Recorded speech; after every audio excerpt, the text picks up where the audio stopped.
क्लेदयन्त्यापो न शोषयति मारुतः। अग्नेयास्त्र की भी सामर्थ्य नहीं कि मुझे जला सके,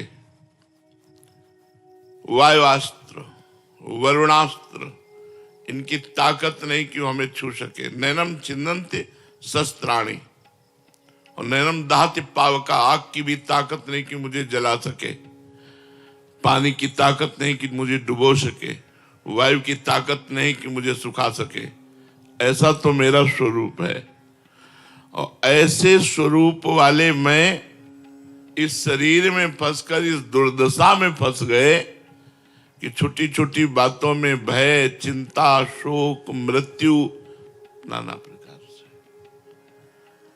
सत्संग इसी से आपको ऊपर उठाता है। सत आत्मा, असत सब कुछ, टोटल। उमा कहूं मैं अनुभव अपना, सत हरि भजन और जगत सब सपना, टोटल। हम सपने में जी रहे हैं। जब अंतिम समय आएगा तब पता चलेगा कि सपना था कि सही था। जैसे सपने में महल बनाया, ब्याह किया, लड़का बच्चा परिवार सब व्यवस्था, और जब सपन टूटा तो अपने अकेले ना। तो ऐसे दुनिया में लाखों का मेला जुड़ा, हंसा जब जब उड़ा तो अकेला। तब वो समझ में आएगा कि आप स्वप्न देख रहे थे। वास्तविक मोह निद्रा का नाश ना होने के कारण हम भगवान का भजन नहीं कर पाए। देह का नाश अवश्य होगा। जिसे तुम बहुत दुलार करते हो, मार खूब साबुन तेल लगा के स्वच्छ करते हो, सुगंधित द्रव्य लगाते हो, शीशा में देख के गर्व करते हो, ये तुम नहीं हो, ये तुम्हारी पोशाक है। ये तुम्हारी पोशाक है, तुम नहीं हो। और इसका नाश होगा। पोशाक फटेगी, पहनने वाला नहीं फटेगा। बम की ताकत नहीं कि उसे फाड़ सके, वो अविनाशी है। इसी नाशवान का नाश होगा। जब शरीर का नाश ही होना है तो ऐसी कमाई कर लो जो अविनाशी है। तुम्हारे पास अविनाशी कमाई क्या है? आप विचार करके देखो। आप कहोगे इतने बीघा जमीन, इतना बैंक बैलेंस, इतने बड़े पद में, इतनी, ये सब हमने मेहनत करके प्राप्त किया।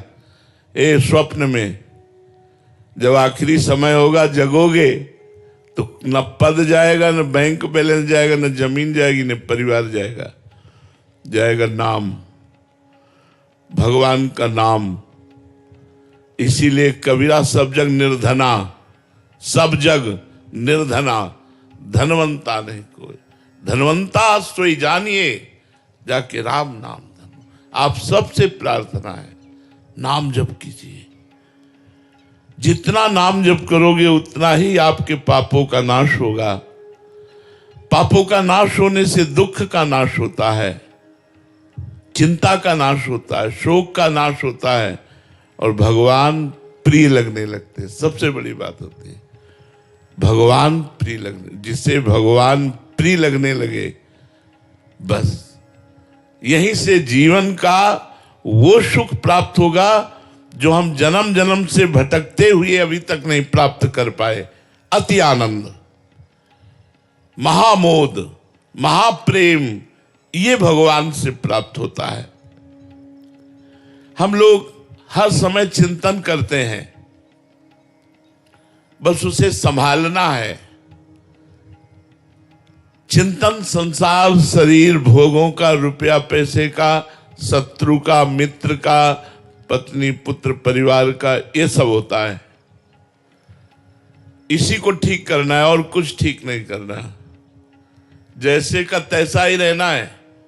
जब भगवान अवतार लिए थे तब भी संसार ऐसा ही था, आज भी ऐसा है, आगे भी ऐसा ही रहेगा। हम अपना चिंतन सुधार करके काम बना सकते हैं। अनन्यस चिंतयन्तो माम। चिंतन तो सबका हो रहा है। बिना चिंतन के कोई एक मिनट भी नहीं रह सकता। पर पुत्र का, पत्नी का, धन का, माया का, राग का, द्वेष का, लड़ाई झगड़ा, मित्रता, शत्रुता,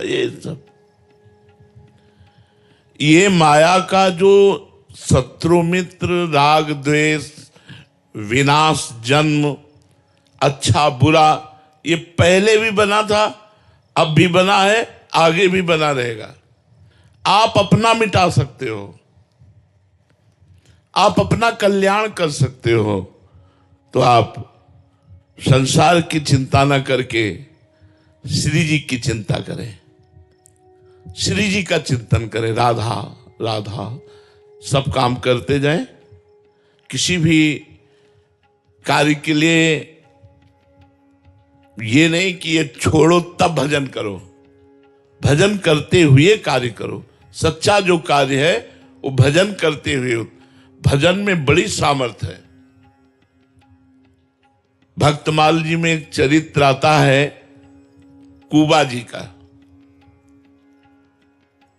इनकी संतों पे बड़ी श्रद्धा थी। जो भगवान से प्रेम करना चाहते हैं उनको संत बहुत प्यारे लगते हैं, और जिन्हें संत प्यारे लगते हैं उन्हें भगवान बहुत प्यारे लगने लगते हैं। भगवान की बड़ी कृपा होती है। अब वो गरीब थे पर संत सेवी थे। जहां संत को देखते साष्टांग दंडवत करते, घर लाते, चरणामृत उतारते, चरणामृत उतार के उनकी आरती करते, साष्टांग दंडवत, फिर प्रसाद पवाते और फिर प्रार्थना करते कि आप रुके रहिए। अगर वो रुकते तो रुकते, नहीं तो चले जाते। ऐसा अब कहां हो रहा है? देखो ना कलयुग का प्रभाव कैसा हो रहा है। हम लोग जब बच्चे थे, जब संत महात्मा गांव की तरफ आते दिखाई देते तो पिताजी कहते दौड़ो, और सब 500 मीटर दूर दौड़ करके जाके सब साष्टांग दंडवत, और उनको घर लिवा के लाते, उनके चरण धोते। उन्हीं का प्रताप, चरणामृत का प्रताप संतों की। एक दिन 50 संतों की मंडली आ गई कुबा जी के यहां, और जिसे आज की भाषा में मजदूरी कहते हैं, वो मजदूरी करके अपने परिवार का पोषण करते थे। तो एक दो संत को पवाने की तो सुविधा हो सकती है, लेकिन 50 संत, और गरीब को कोई उधार भी नहीं देता। पड़ोसी से भी मांगो तो दरवाजा बंद ही कर लेगा। देखो ना, सुदामा जी को चावल भी नहीं दिए थे, टूटे हुए चावल के कण दिए थे। कुबा जी ने बहुत प्रयास किया कि आज हमारे यहां संत आए हैं और संत भूखा न चला जाए। ये बड़ी मर्यादा है गृहस्थ की, कि कोई दरवाजे से भूखा न जाए। जैसे आपके दरवाजे कोई आया है, राधे श्याम आवाज दे रहा है, आप निकलिए। 3 बातें तो आप सबको दीजिए। पहला मृदु वचन, राधे श्याम राधे श्याम। दूसरा आसन, आइए बैठिए। तीसरा पानी, जल पिएंगे आप? अब वो कह रहा मुझे 5,000 रुपया चाहिए। अब इस पर आपकी छूट है, आपका विवेक काम करे। आपके पास है तो दे दीजिए, नहीं तो नहीं दीजिए, फिर आपको कोई अपराध नहीं लगेगा। नहीं, अतिथि अपमान का अपराध लगता है। जैसे आपके दरवाजे कोई आया और बोला राधे श्याम, हमने कहा भाग जाओ, वो तो भाग जाएगा, लेकिन तुम्हारे पुण्य भी भाग जाएंगे, तुम्हारे पुण्य भी नष्ट हो जाएंगे। और कहीं संत, तो देखो हम इसीलिए छूट दे के बात कर रहे हैं कि 3 बातें आप सबका सम्मान कर सकते हैं, तो आपको अपराध नहीं लगेगा। मृदु वचन, आसन और जल, ये किसी को भी दे सकते हैं। जरूरी नहीं गेट के अंदर लाना है, बाहर ही दे सकते हैं। कुर्सी डाल दी, ऐसे आसन डाल दिया, आप बैठिए। अब भोजन पाएंगे आप? नहीं, हमें रुपया चाहिए। किस लिए? प्रश्न बनता है, किस लिए? बोले हमको अमुक कार्य कराना है। हमारी सामर्थ्य नहीं है या हमारी श्रद्धा नहीं है। दोनों बातें आप कह सकते हो, कोई अपराध नहीं लगेगा, लेकिन अनादर नहीं। वो तो भाग जाएगा, लेकिन तुम्हारे पुण्य भी नष्ट हो जाएंगे। और कुबा जी के यहां तो संत आए थे, और कुबा जी स्वयं में महान संत थे। अब संत संत की महिमा को जानता है, अब संत भूखे चले जाएं, ये बड़ी समस्या। तो एक सेठ जी राजी हुए कि हम तुम्हारे संतों को भोजन करा देंगे, तुम हमारा कुआं खोद देना। 50-60 हाथ नीचे जल निकलता। उन्होंने कहा हम और पत्नी मिलकर दोनों जरूर आपका कुआं खोद देंगे, आज आप हमें दाल चावल घी बूरा दीजिए, जिससे संतों की सेवा। खूब संतों को पवाया, संत भगवान नाम कीर्तन करते हुए प्रसाद पाए, जय जयकार हुई और वो गए।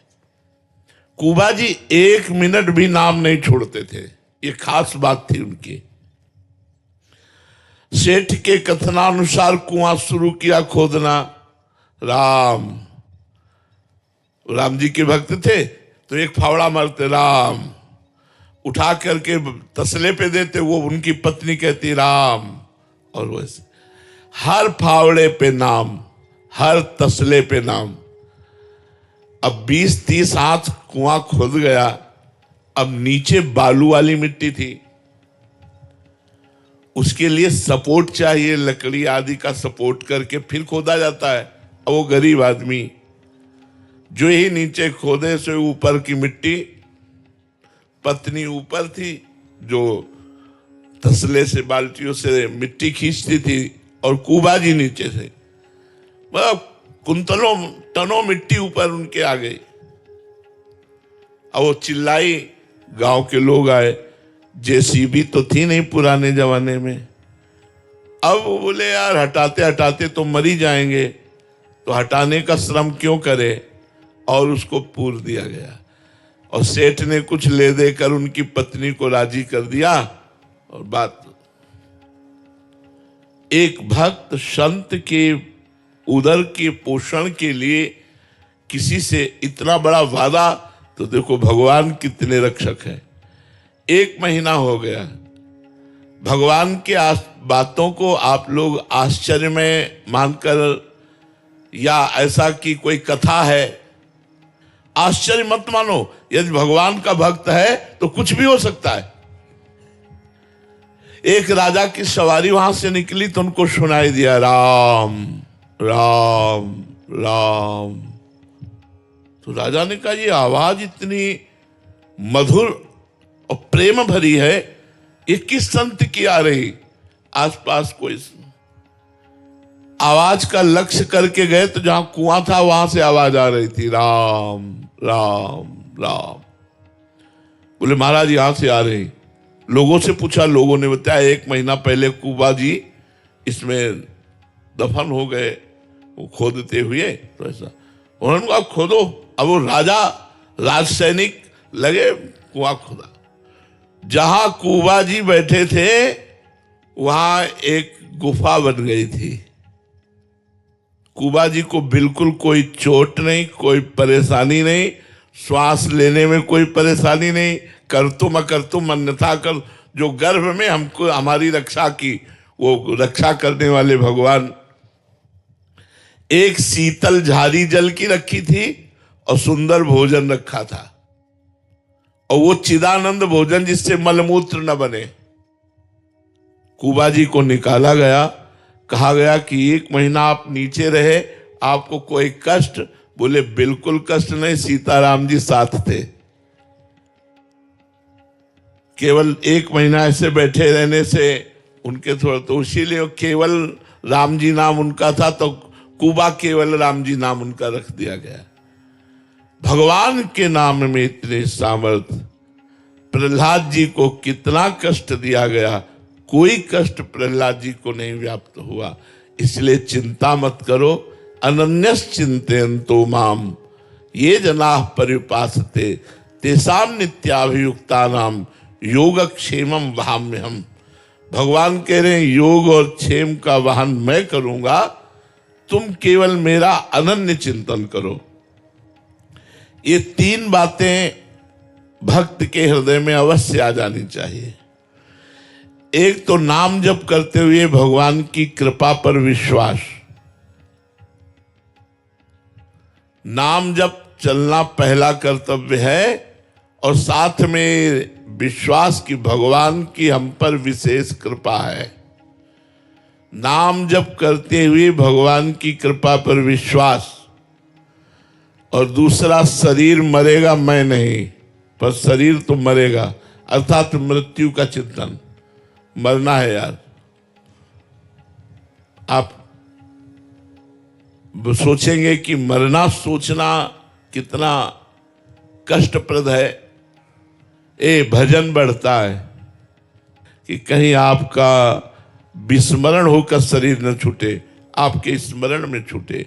एक घबराहट बनी रहती है कि शरीर कभी भी छूट सकता है, नाम न छूटने पावे, भजन न छूटने पावे। शरीर की मृत्यु निश्चित है,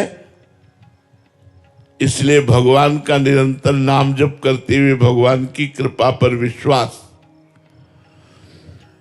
और तीसरा है भजन करते हुए आए हुए दुख सुख को भजन से ना जोड़ना, उसे प्रारब्ध से मानना। हमारा बुरा प्रारब्ध है तो हम उसे भोग रहे हैं, अच्छा प्रारब्ध है तो उसे भोग रहे हैं, लेकिन जो भजन कर रहे हैं ये हमारे संचित कर्मों को और क्रियमाण को संभालेगा। प्रारब्ध को भोग लेंगे, संचित भस्म हो जाएंगे, क्रियमाण निष्प्रभावित हो जाएंगे और इसी जन्म में भगवत प्राप्ति हो जाएगी। जब हमारा मन बुरी भावनाओं की तरफ जाए तो नाम जप में मन नहीं लगता, इसलिए नाम कीर्तन करना चाहिए। पर उस समय मन मौन रहने की बात सोचेगा, नाम कीर्तन करने की। अगर नाम कीर्तन करो तो बच जाओगे। अगर बुरी भावना आ रही, आप राधा राधा राधा राधा राधा चिल्लाने लगे तो देख लेना बुरी भावना आप पर शासन नहीं कर पाएगी। पर जब बुरी भावना आती है तो नाम छूट जाता है, भगवान का विस्मरण हो जाता है और उसी के चिंतन में ध्याय तो विषयांत पुंसान संगास्ते सूप जाते, उसका चिंतन करना, उसको भोगने की चेष्टा करना, ये दो बातें रह जाती हैं। अगर हम नाम कीर्तन करें तो दोनों बातें शांत हो जाएंगी और भगवान की तरफ हमारा मन लग जाएगा। संसार में जितनी घटनाएं घटती हैं वो पहले से निश्चित है, कोई नई नहीं, इसलिए डरो मत। जो होना है वो होगा, जो नहीं होना वो हो ही नहीं सकता, हो ही नहीं सकता। जो होना है उसे कोई रोक नहीं सकता। एक ज्योतिषाचार्य थे तो बहुत ज्योतिष का पक्का ज्ञान था, तो सबकी कुंडली बनाते थे। तो एक दिन उन्होंने सोचा अपनी कुंडली भी तो देख लें। तो उन्होंने अपनी कुंडली में देखा कि मगरमच्छ से मृत्यु है। यह निश्चित है। जैसे राजा परीक्षित का जन्म हुआ तो जन्म होते ही ब्रह्म ऋषियों ने बता दिया था कि इनकी तक्षक सर्प के काटने से मृत्यु होगी, भागवत में लिखा हुआ है। उन्होंने ज्योतिष के द्वारा देखा कि उनकी मगरमच्छ से मृत्यु होगी। उन्होंने अपना घर द्वार बेच दिया और रेगिस्तान में जाकर के वहां रहे कि जहां पानी नहीं तो मगरमच्छ कहां, जहां पानी की समस्या है वहां मगरमच्छ कहां। अब ज्योतिषाचार्य थे, उनका बड़ा यश बढ़ा, लोग धीरे धीरे वो यश राजा के काज में पहुंचा। उस समय राजा लोगों का शासन था। राजा ने उनको अपना राज पुरोहित बना लिया। बड़े मजे, राज पुरोहित बन गए।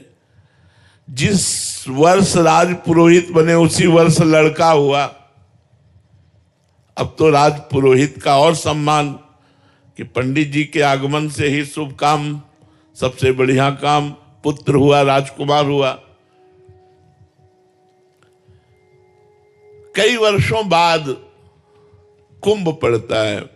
अब जब प्रयागराज का कुंभ आया तो राजा ने तैयारी की और छोटे राजकुमार को भी साथ। पंडित जी से कहा आप कुल पुरोहित हो, मंत्र उच्चारण तो आप ही करोगे। उनका महाराज प्रयागराज नहीं जा सकते हम तीर्थ। बोले क्यों? बोले मगरमच्छ से हमारी मृत्यु है, हम जल के समीप नहीं जा सकते। तो उनका तुम चिंता मत करो, गंगा में इधर जाल, यमुना में जाल, बीच का जल छनवा देंगे, नौका से सैनिक रहेंगे, बिल्कुल भय करने की जरूरत। उनका नहीं, अब राज आज्ञा जबरदस्ती उनको जाना पड़ा। जब गए तो लड़का भी जल में, राजा भी जल में। पंडित जी बोले हम बाहर से गड़ा नाम तो गणपति गंगवा, बोलना यहां तक आओ। जैसी हो भवतव्यता तैसी बने सहाय, आप ना आवे ताय पे ताय। मगरमच्छ छाया और पंडित जी को लील के चला गया, न सैनिक न जाल न कुछ, कोई रोक नहीं पाया। जो होना है हो के रहेगा, जो नहीं होना वो हो नहीं सकता। इसलिए बेफिक्र होकर के राधा राधा नाम जप करो। भगवान नाम जप से समस्त समस्याओं का समाधान, समस्त कामनाओं की पूर्ति और भगवत प्राप्ति भी हो जाती है। अगर आज की यह छोटी सी सीख आपके जीवन में सकारात्मक परिवर्तन ला सकती है तो सोचिए जब यह संदेश लाखों तक पहुंचेगा तब कितने जीवन बदल सकते हैं। इसलिए इस वीडियो को अधिक से अधिक शेयर करें। आपके सहयोग से ही भक्ति का यह प्रकाश दूर दूर तक फैल सकता है। हमारे चैनल को सब्सक्राइब जरूर करें।